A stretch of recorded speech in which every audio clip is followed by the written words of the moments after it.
তো এখানে রেখেছিলাম, এখন পাচ্ছি না। এখন পাচ্ছ না, যাবে কোথায়? তোমার ভাইয়ের কাছে কি অনেক টাকা আছে? আছে, শহরে ক্রিকেট খেললে মেলা টাকা পাওয়া যায়, মেলা টাকা। এত টাকা আছে তুমি গুইন্নাও শেষ করতে পারবে না। কোথায় রেখেছিস টাকা? সাদিক, ওর চেহারাটা দেখো, দেখে মনে হচ্ছে যেন ভাজা মাছটা উল্টে খেতে জানে না। জিজ্ঞাসা করলে বলবে আমি চুরি করিনি। চুরি? কে করছে চুরি? তোর হাত পা যখন ভেঙে ফেলবো না, তখন বুঝবি কে করেছে চুরি। বলছিলাম কি তোমার জন্যই আজ এই অবস্থা হয়েছে। আলমারি খোলা রেখে সারা দিন টোটো করে ঘুরে বেড়াও। আলমারিতে এত দামি দামি জিনিস থাকে, এ করে তো আক্কা। কি হলো রে? আবার কি হলো? আবার কি হবে? আমার গুণধর স্ত্রী আগে দাম দিয়ে একটা গয়না কিনে দিয়েছিলাম, বলেছিলাম যে আলমারিতে তালা বেড়ে রাখতে, কিন্তু কুকুরের পেটে কি আর ঘি সহ্য হয়? আমি প্রায় দেখি ও আলমারি খোলা রেখে এদিক ওদিক ঘুরে বেড়ায়, আর সেই সুযোগে এই মেয়েটা গয়নাটা চুরি করেছে। দেখলি তো মুরব্বীদের কথা বাসে হলো এই ফলে। সেই কবে থেকে বলছি না আমি এই এই আপদটাকে বাড়ি থেকে বিদায় করার জন্য। দাঁড়াও মা, আগে গয়নাটা তো বের করি। কিসের গয়না? আমি কিছু জানি না, বিশ্বাস করেন আপনারা। কোথায় রেখেছিস? নাকি বিক্রি করে দিয়েছিস? আমি কিছু জানি না খালুজান। দেখ, সত্যি কথা বল, নইলে চোরের কাছ থেকে কিভাবে কথা বের করতে হয় সেটা কিন্তু আমার ভালোই জানা আছে। কিছু জানি না খালুজান। হ্যাঁ, এ বাড়িতে তুই ছাড়া আর কে আছে গয়না চুরি করার মতো? আমার ভাইয়ের কসম, আমি চুরি করি নাই। তোর না? দাঁড়া, ভালো করে দেখ, এখানেই আছে। চোর চোর।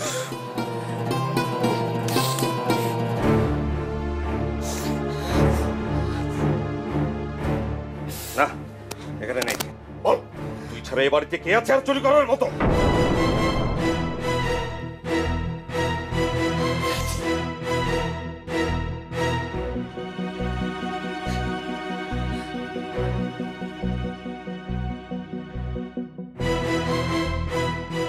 দেখ মনি, এখনো সময় আছে, বল কোথায় রেখেছিস।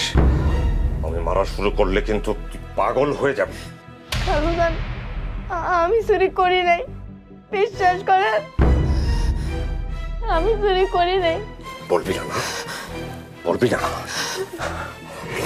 এ না দু চারটা, তাহলে ছাড়ো, তুমি ঢং করো না, তুমি তোমার লাইফে। বল কোথায় রেখেছিস? বিশ্বাস করেন খালুজান, আমি কিচ্ছু করি নাই। বলবি না? তাই তো।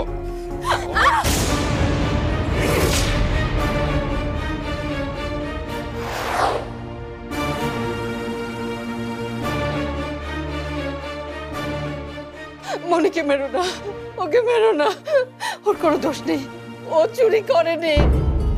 রুনা, অনেক হয়েছে, চোরের পক্ষে তোমার সাফাই গাইতে হবে না, ছাড়ো এটা।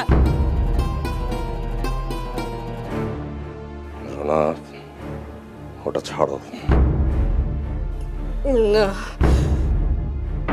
আমার কিন্তু সহ্যের সীমা ছাড়িয়ে যাচ্ছে, এটা ছাড়ো। না। ছি রুনা, তুমি এত বড় বেয়াদব হয়ে গেলে? তোমার স্বামীর কাজে বাধা দিচ্ছ তুমি? এত সাহস তোমার? ছাড়ো বলছি। শেষবারের মতো বলছি রুনা, হাতটা ছাড়ো, নইলে আমি তোমার গায়ে হাত তুলতে বাধ্য হব। হাত উঠলে উঠুক আমার গায়ে, তবু আমি ছাড়বো না। আমি মনির গায়ে একটা টোকাও দিতে দেব না, কারণ আমি জানি মনির কোনো দোষ নেই। তাহলে কে গয়না চুরি করেছে?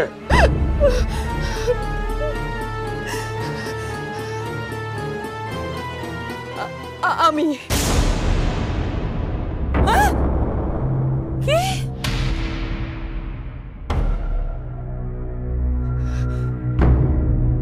তুমি চুরি করেছো? সাদিক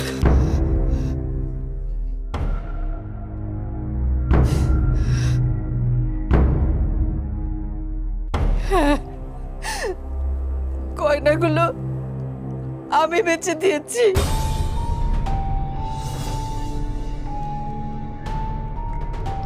দেখো রুনা, তোমাকে আমি খুব ভালো করে চিনি। তুমি নিশ্চয়ই এই চোরটাকে বাঁচানোর জন্য মিথ্যে কথা বলছো তো? হ্যাঁ, কিসের দরদ? এত কিসের দরদ এই পরের মেয়ের জন্য তোমার, বলো? মিথ্যে বলছি না মা, আমি আমি গয়নাটা দোকানে নিয়ে বেচে দিয়েছি। না, আমার বিশ্বাস হচ্ছে না। কেন কেন তুমি গয়না বেচতে যাবে, বলো তুমি? আমি জানি কেন ও গয়না বিক্রি করেছে। ওর বোনের ছেলের চিকিৎসার জন্য আমার কাছে টাকা চেয়েছিল, আমি দেইনি তাই।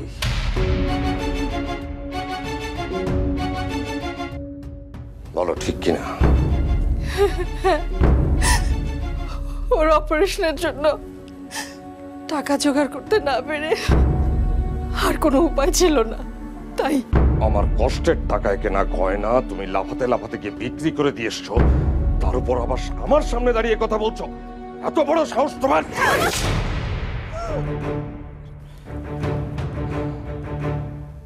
না, তোমার মতো ফালতু মেয়ে ছেলের গায়ে হাত তুলে আমি আমার হাত নষ্ট করব না, কিন্তু ভেবো না এত সহজে আমি তোমাকে ছেড়ে দেব।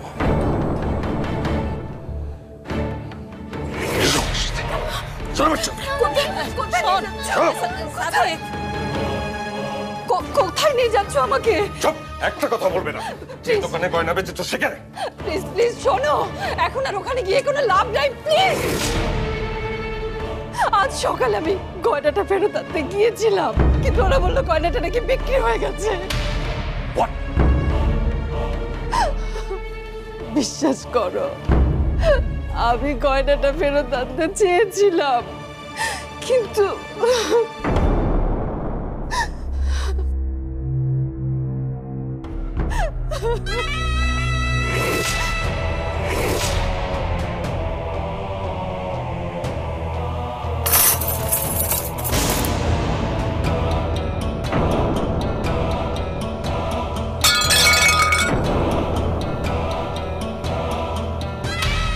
সাদিক, কি করছিস? ওটা তো আমার প্লেট।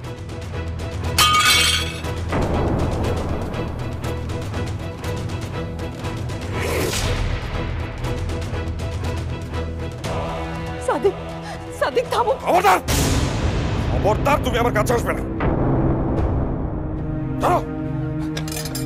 সাদিক, আয়নের কথা ভেবে একটু শান্ত হও প্লিজ। চুপ! খবরদার! তুমি তোমার ওই মুখে আমার ছেলের নাম আনবে না।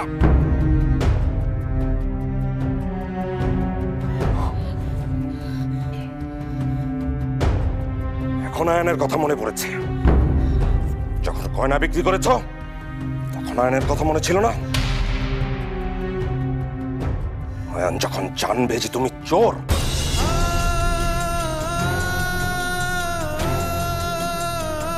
তখন কি করবে?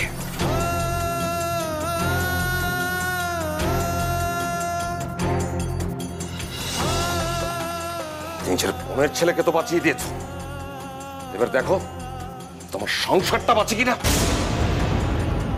এই জন্যেই বাঁদরের গলায় মুক্তার মালা পরাতে হয় না। বউকে এই দামি জিনিসটা কিনে দেওয়াটা তো তোরই ঠিক হয়নি।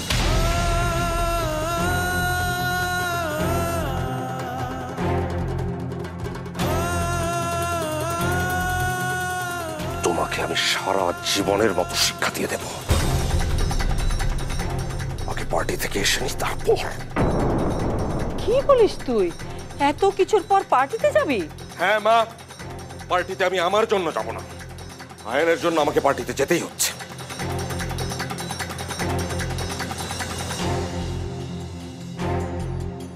তোমাকে পার্টিতে কেন নিতে চেয়েছিলাম জানো?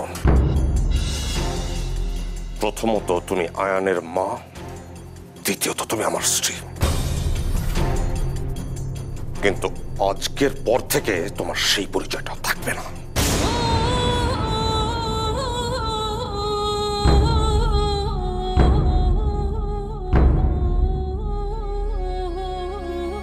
এই বাড়িতে আজই তোমার শেষ রাত। কাল সকালে ঘুম থেকে উঠে তোমার চেহারা যেন আমাকে না দেখতে হয়। মামুনি,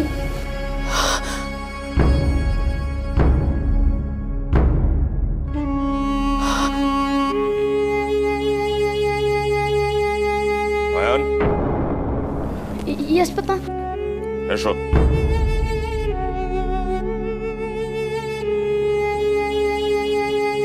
এসো। এই, তুই আবার দাঁড়িয়ে রইলি কেন? আয়নের ক্রিকেট ব্যাগটাকে আমি আনবো। দাঁড়িয়ে আয়।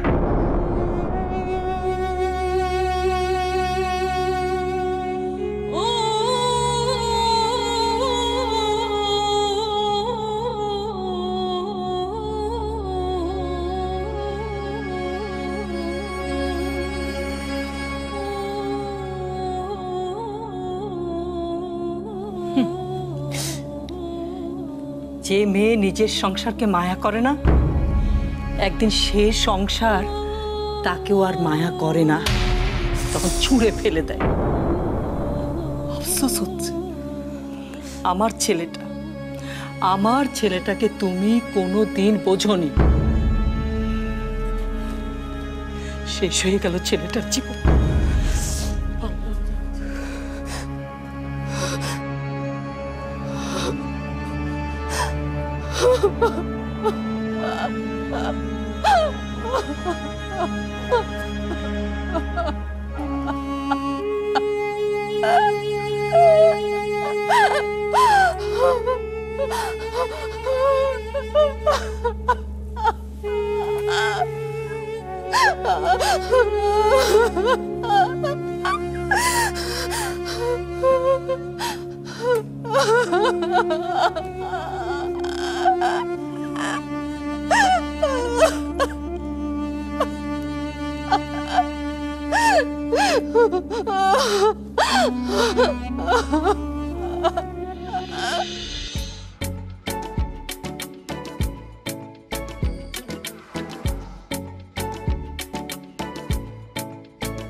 আজকে আমাদের একটা প্রোগ্রাম পড়ে গেছে, আমি এটা আপনার সাথে কথা বলছি নেক্সট উইকে, আমি আপনার সাথে এটা নিয়ে কথা বলবো। লিটন সাহেব, আচ্ছা রাখছি।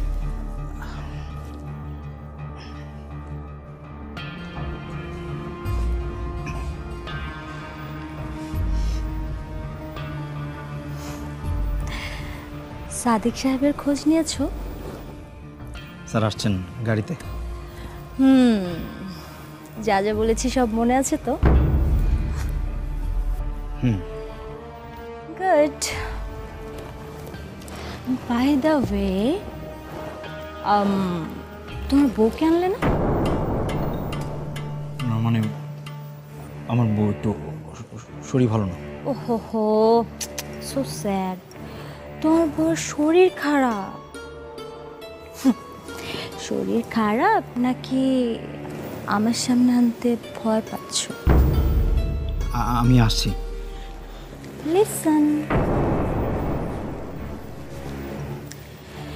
প্ল্যানে কোনো রকমের কোনো ভুল যেন না হয়, okay? Be be be careful.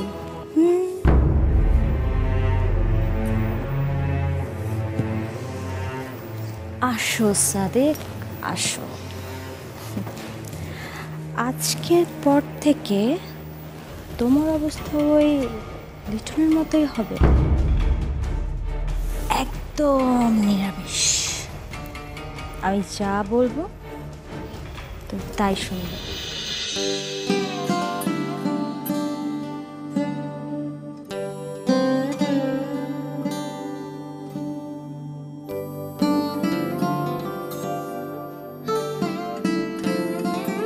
কি ব্যাপার আয়ান, তুমি মুখ গোমড়া করে আছো কেন? দেখি তাকাও আমার দিকে, লুক এট মি, একটু হাসো।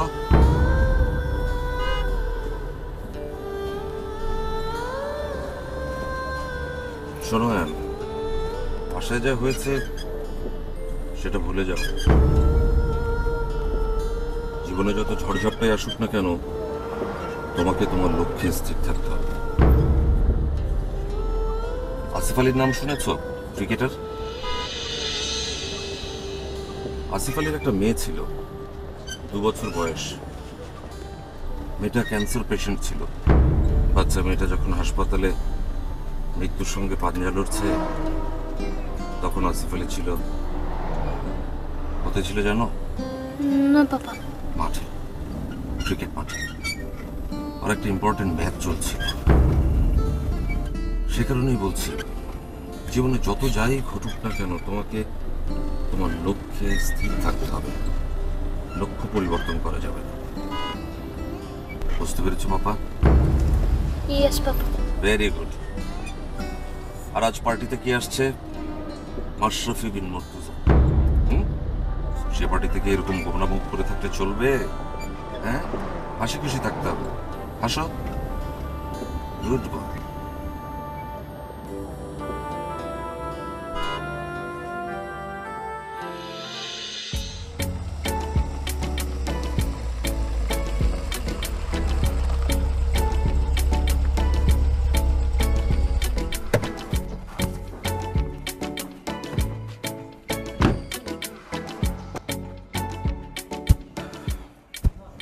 স্যার, কি ব্যাপার, মাশরাফি এসেছেন? জি না স্যার। উনি আসবেন তো নাকি? অনেক তো বাজে। স্যার আপনি ভেতরে আসুন না। লিটন, স্যার। মাশরাফি যদি না আসেন না, তোমাদের সবার কপালে খুব খারাপই আছে, আমি বলে দিচ্ছি। হ্যাঁ, জি। এসো। মনি, তুই এখানে দাঁড়িয়ে অপেক্ষা কর। আমি ভেতর থেকে খবর পাঠালে চলে আসবি, দেরি করবি না। থাক এখানে। চলো বাবা। Sir please.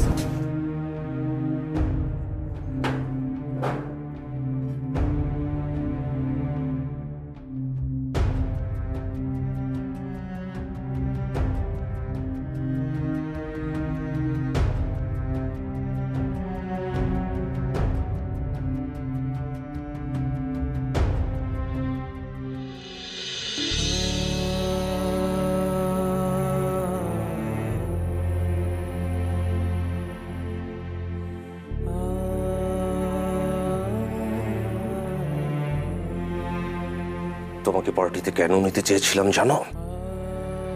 প্রথমত তুমি আয়ানের মা, দ্বিতীয়ত তুমি আমার স্ত্রী। কিন্তু আজকের পর থেকে তোমার সেই পরিচয়টা থাকবে না।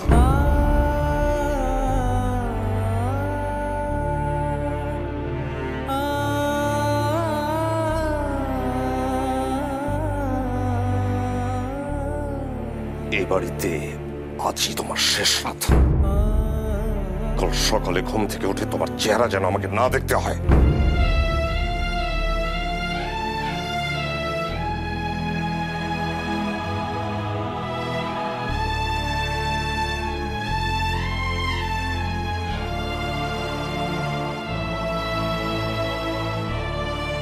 যে মেয়ে নিজের সংসারকে মায়া করে না, একদিন সে সংসার তাকেও আর মায়া করে না, তখন ছুঁড়ে ফেলে দেয়। দেশলাই কাঠে জ্বালাও, তাতে আগুন পাবে। শীতের কাছ থেকে দূরে পালাও, তাতে ফাগুন পাবে। এটি কি? Chicken sausage? এটা কি খুব টেস্ট? কেন, তুমি কখনো খাওনি? আজকে তোমার সব দুঃখ কষ্ট সব ভুলিয়ে দেব, সব। কিন্তু তুমি এখানে কেমন করে?